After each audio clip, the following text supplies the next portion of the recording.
I mean, absolutely we're starting with Elon.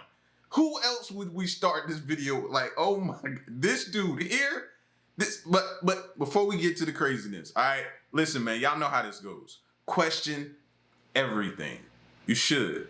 And remember, this is for entertainment purposes only. Let's get to it. I heard him wear either a hat or a coat or a dress today, so it's a big deal for Adam Lippis, who made the coat, and Eric Dennis, who made that hat.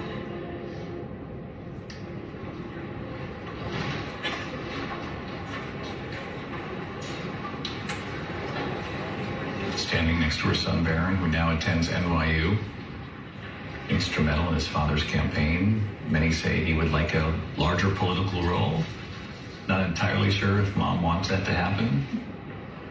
But she did say I raised Barron to be his own man. I heard him wear. Yo, somebody said, yo, you can't tell me Elon is not a robot. They was like, he just sat there and just was downloading everybody's information. He was just sitting there just downloading and downloading. Talking about Elon is the true AI. He's really AI.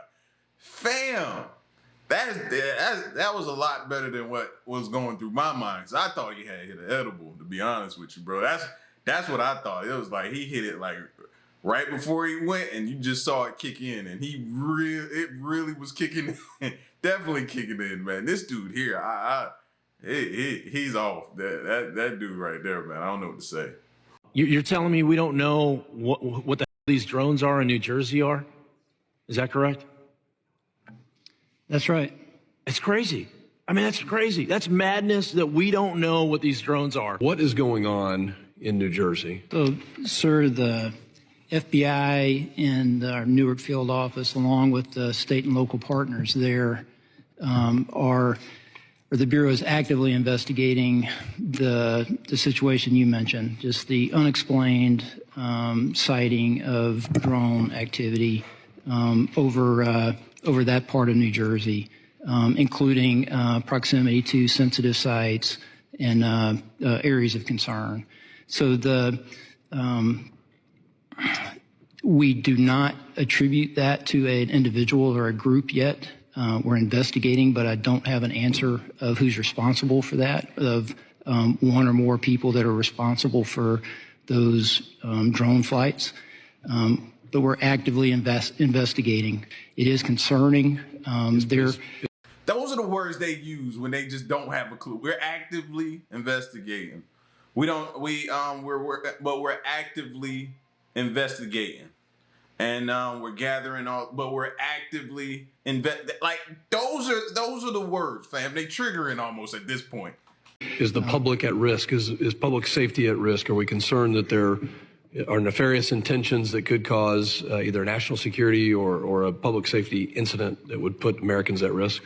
There's nothing that is known that would lead me to say that, but we just don't know, and that's the concerning part. Hey, what are y'all doing? Oh, nothing. I'm just eating my nachos. Guess what, y'all? Trump's coming to WNC, Western North Carolina, on Friday. That was quick. Looks like the heat's coming to WNC.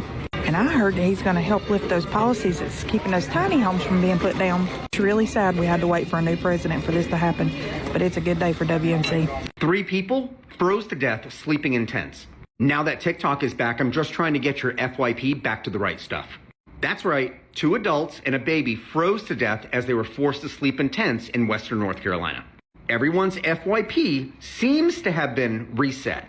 And I'm here just to make sure that we don't lose sight of the actual things that are going on. So it's January 20th, and it's 18 degrees outside. And the low tonight is going to be 10 degrees.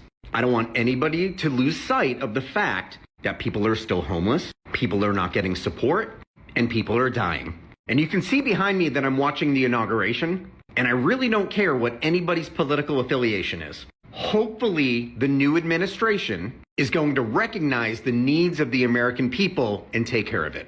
The taxes we pay should go towards preserving the country that we live in and the people that live in it.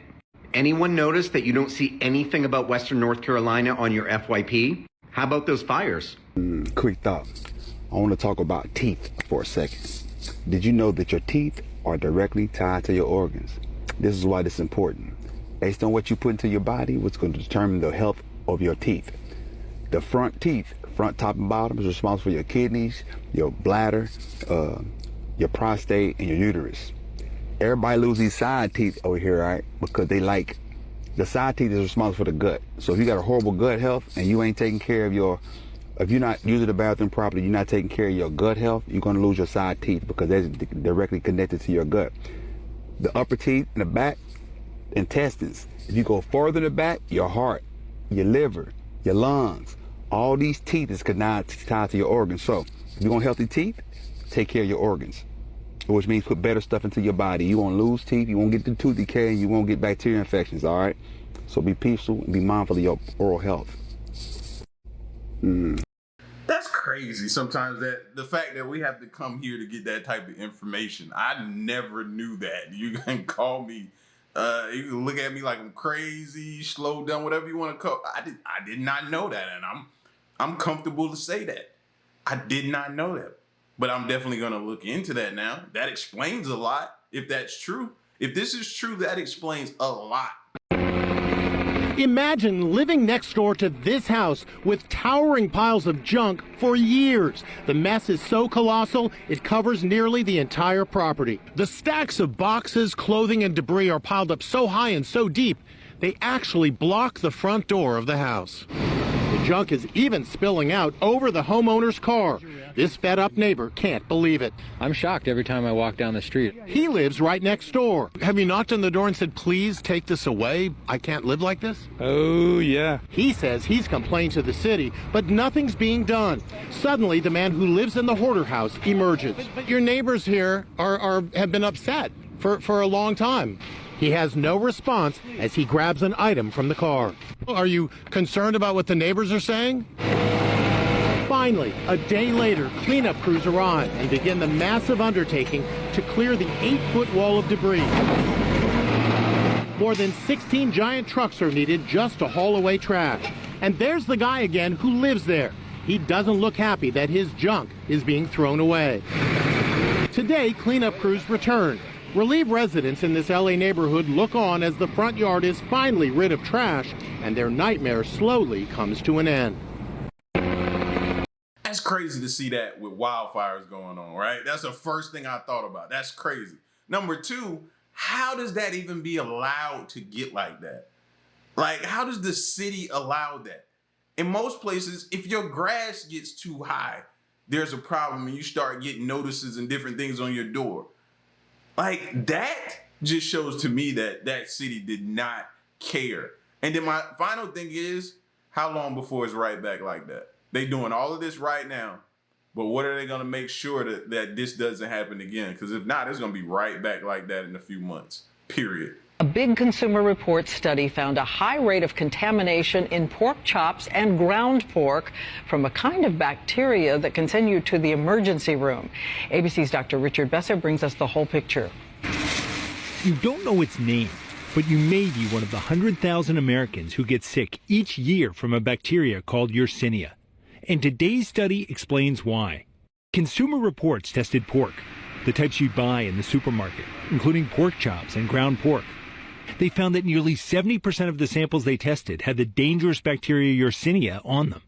Ground pork turned out to be even more risky than pork chops. This should be a wake-up call to the American public. What are we doing in terms of monitoring the safety of pork, and what can we do in the future? This bacteria can hit hard. In a matter of days, you'll experience fever, cramps, bloody diarrhea that may last for weeks, especially common in children. A big consumer. Hey man, I hadn't ate a pork chop in years. Don't get me wrong, I went over some people's houses and they had a freshly fried pork chop sitting there. Ain't gonna lie, bro, it was mad tempting. It was mad tempting, fam. It was mad tempting, but I didn't eat it. Now bacon, on the other hand, yeah, I'm just gonna have to be a junkie for that bacon for a while. But I'm trying to kick the habit though. I'm definitely trying to kick it, but bacon is just hard, bro. That one there, that's a tough one. I need a support group for that. Search egg-shaped UAP, and you will see a video taken by a former Special Forces person who disclosed that they were a part of a program that retrieved NHI technology, non-human intelligence technology, and then reverse engineered it. So this is very interesting. This is the beginning of the disclosure that I was talking about. Programs like these have existed for decades. So it stands to reason that there is technology that has existed for decades that has been kept secret that could really help the earth and the people of the earth if it was used appropriately and not in destructive ways, if it was used for good. So I would love it if we had a disclosure movement and search egg-shaped you. They ain't gonna get that. I hope they do. This recent information from this recent guy, the egg-shaped and him detailing it and everything like that, I'm just hoping it's not like the other guys, the David Grush and the other gentleman that testified before Congress. After that, it went silent. Now we have this guy coming forward. He came through with this egg-shaped video, talked about it, detailed the story. Now we have to see where it goes from there. But it is interesting that the same things have constantly been revisited, talking about the technology that we have, that we've kind of reverse engineered, that we found from these crashed UFOs. It's interesting that we keep going back here. One thing you can say is since before the 50s, way back when, we've been talking about this stuff consistently. Does anyone else find it strange that nobody in America actually owns their home? I know a lot of people think they own their home. You know, they took out a mortgage, they paid it for 30 years, they paid it off, and now they own it. But they don't, because the government does. Like, the actual homeowner of every house in America is the government. Because here's the thing, if you actually own something, once you paid for it, you get to keep it. But that doesn't happen with houses. Think it through logically. In order to purchase a home, a person has to make money from a job, which is money that the government's already taxed. And they need to spend that money on the home, which the government taxes. And then while you're living in that home, you have to pay utility bills, which the government taxes. You have to pay for insurance, which the government taxes. You have to pay for repairs. You have to pay for upkeep, all of which the government taxes. And then once you get to the point that you have completely paid off your home, you still have to pay the government for the privilege of living in the home that you paid off in the form of property taxes. And property taxes just make no sense. It's basically the government saying, yes, we know you paid for it. Yes, we know we didn't do anything to help you pay for it. In fact, we did the exact opposite and took money from you, making it harder to pay for the home. And then everything you needed for the home, we charged you more for. But if you don't continue to pay us property tax even after you pay off your home, we're going to take it from you. That's not ownership. Every single person in America is a renter, even if you think you own your home. You don't. You're just renting it from the government. And if you don't believe me, don't pay your rent. Don't pay that property tax for a little bit and see what your government landlord does. Does anyone else find it strange that... Like I said, man, I think that's one of like the biggest scams ever. What do you mean? If I go to the store and I purchase an item and I pay for it and I pay the tax, and when I get to, I own it. It's mine. I paid for it at the counter. I now am in possession of it. If I go put something on layaway at a store and I pay on it, you know what I mean? Or I get something on credit and I pay it, once I pay it off, it is mine. It's in my possession. But when you have a home, and you pay that bad boy off, you're still nothing but a glorified renter. He is exactly right, fam. I don't understand. I feel like I'm extorted. I don't know. It just doesn't make sense how we allow this to go on and why they still get to do this to us. Okay, I saw this on TikTok earlier. Let's see if it works.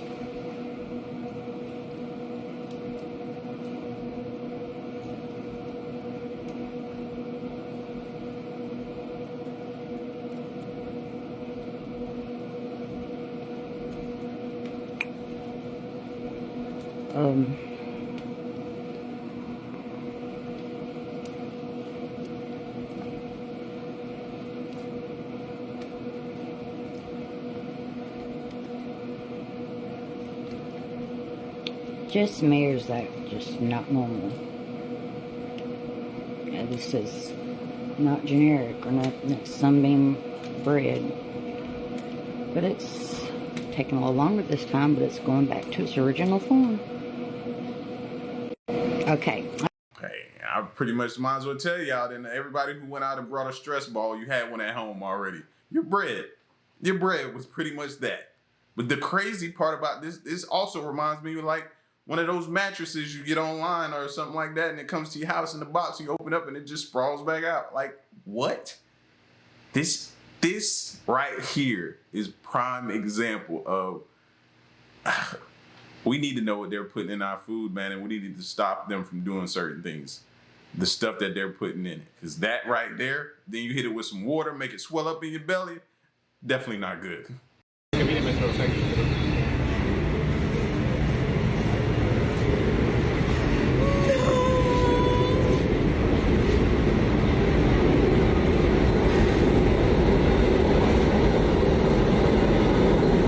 I don't even gotta tell y'all where it's at, but y'all probably already know unless y'all looked at the logo up at the top. But yes, New York. Yes, New York. Master splinters everywhere. Yep. It is the largest cash seizure in Miami-Dade police history. Over $24 million found inside the Miami Lakes home of Luis Gonzalez Hernandez. Police raided that home Tuesday and says the cash was behind this wall in the attic, packed in orange Home Depot buckets, 150 grand in each bucket. A loaded Tech-9 firearm was also taken from the home. Could never think in a million years that this beautiful home here on the corner of Northwest 77, 32-year-old Selma Hernandez, his sister, an employee at the business, was also arrested. He is facing a host of state charges, including money laundering and possession of a firearm while committing a felony. On Tuesday, police and agents raided the Blossom Experience. It is the largest cash. 24 million, huh? That's an interesting number. Why randomly just 24 million? Huh? I don't believe it. It was probably more like 30 million probably in there. 6 million is unaccounted for. So if I was them, I'd interview dude and say, man, how much did you have in there? Just randomly just want to know. And then I'd try to watch a few of those cops to make sure somebody didn't go home with a nice little $6 million tape split 4 or 5 ways. Yeah, I mean, 24 million, that's just an odd number to find there, you know? You'd have been like 30 or 50. I'd have been like, oh, okay. That makes sense. 24? Sound like to me somebody might have, you know, what Denzel said in Training Day, taxation without representation, your lucky first day. Yeah, that's what I was thinking. Put your kids through college with that. All right, y'all, we got breaking news coming out of San Diego. We'll call this the San Diego wildfire up. We have 3 new fires burning in San Diego County right now. One is the Riverview fire, which is, I believe, the most recent one, which burned about 1 acre so far. Next, we have the Pala fire that's burning, and that one has burnt about 3 acres. But the one that's most concerning right now is the Lilac fire. That one jumped from 3 acres to 30 acres just recently. Evacuation orders were given to people nearby as well as to a country club. This fire is wind-driven, so the high winds are really pushing this fire out and making it more devastating right now. Per my previous video, we are still under red flag warnings until, I believe, 10 p.m. for San Diego and I believe 2 p.m. for LA County. I will keep you guys posted and updated on the developments. Mind you, these fires in San Diego County just started like within a few hours. Stay safe, y'all.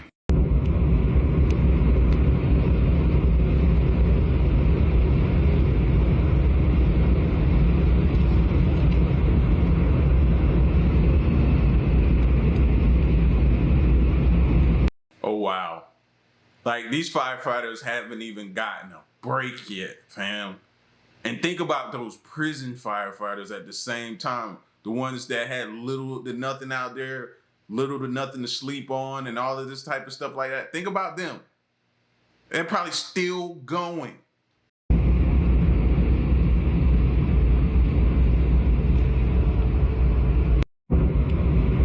much. Joining me now, I have Lieutenant Chris Olivares with the Texas Department of Public Safety. Lieutenant, it's always good to see you. To Mills's point, President Trump signed a slew of these border orders last night. At my count, more than 10. How quickly does that change things on the ground for you and other border leaders? Good morning, Mark. Great to be with you. Of course, I think we saw that yesterday with some of those executive orders, especially with the cancellation of the CBP app, how effective it was that same day.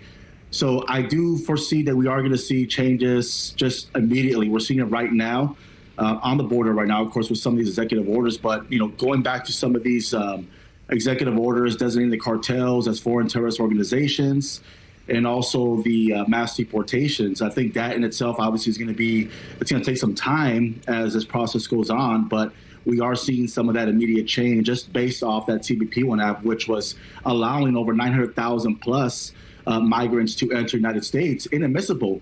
The fact that they were the outgoing administration was using mass parole to actually facilitate the CBP app and the release of migrants into the country. That in itself is going to be a huge factor in decreasing the flow of migration at the border. And Lieutenant, let me just, to your point, list off a couple more of these orders from the laundry list that we saw signed last night, declaring a national emergency at the border, stopping catch and release, reinstating remain in Mexico, resuming border wall construction, designating cartels as global terrorists. What more do you want to see here in the coming days, sir? Mark, I think that in itself is really something that we were looking for from the very beginning. I know Governor Abbott had provided a letter, back in 2022 to the outgoing president about what changes we needed on the border. And that was one of them, was actually designating the cartels as foreign terrorist organizations, infrastructure, and the fact that we need to actually go back and follow the rule of law, federal law, that would help decrease the flow of migration. Of course, we didn't see that in the last 4 years, but now with some of these executive orders, I think it's going to help us in Texas and, of course, law enforcement across the border slow that flow of migration and focus on the needs of the country, and that is, border security, public safety threats, national security threats. I think it's going to give us more time now to actually do that. And the fact that now we have an ally with the federal government working together, it's really going to be more beneficial to us as, state law enforcement to actually focus more on border security and actually have the help from the federal government. What more have you been told about these mass? That's crazy to hear him say that. Now we have an ally. Like, wow. Like, you know what I mean? Like, they had no help down there, it's seeming like. That's crazy, man. And to imagine what they're dealing with down there, to feel like you don't have the backing of your gut. Well, a lot of people feel like right now they don't have the backing of our government. So it's interesting. You just keep hearing it, right? You keep hearing that. It's a consistent thing thrown around. Just no backing from the government. Mass deportations, Lieutenant. Now that Trump is back in office, this was one of his biggest campaign promises. Have you been given any more guidance as to when that's going to start or what that's going to look like on the ground? We have not, Marky. At least our role as a state police agency in Texas, we have not received any guidance as of yet from the governor or from our agency how we're going to play a role in that. But I think, if anything, our focus is to focus on public safety threats. We want to focus on criminals that have committed crimes, that are currently in our Texas jails, that are here illegally, that have committed crimes. We want to focus on those individuals and have them removed. Something that we've been doing for years, nothing really different for what we've been operating in Texas. But I think now really gives us more leverage, gives us more authority now working with the federal government to focus more on those public safety threats. So it still remains to be seen exactly what role we're going to play when it comes to mass deportations, but I'm sure we'll see some guidance in the coming days or coming weeks. Lastly, before I let you go, Lieutenant, the Laken Riley Act was passed by the Senate last night. It now heads to the House, where it will likely pass as well. Then to the president's desk. Of course, she was the Georgia nursing student who was heinously murdered at the hands of an illegal migrant. And I think a lot of Americans are saying, okay, if this is put in place, what protections are in it for me and my family? How will this protect Americans everywhere?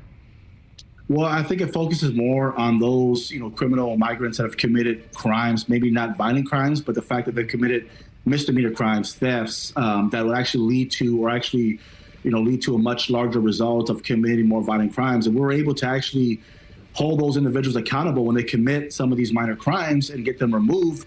That would serve to be beneficial to anyone in the country right now. We know that the killer of Laken Riley, he had committed a minor act of committed a crime that was not really was considered a misdemeanor, and then led to a violent criminal felony, which actually took the life of Laken Riley. So I think that in itself will help preserve some of that and help protect American people. But also it goes back to the policies that are in place right now on top of the Laken Riley Act. I think it actually gives some type of reassurance to the Laken Riley family and also those in the country right now that we actually will have some accountability for those that commit crimes, even if they're not violent crimes, that are in the country illegally. I know Americans everywhere are watching, and it's a new day down at the border with a new sheriff in town. Lieutenant Chris Oliveras, thank you so much, as always. Appreciate it, sir.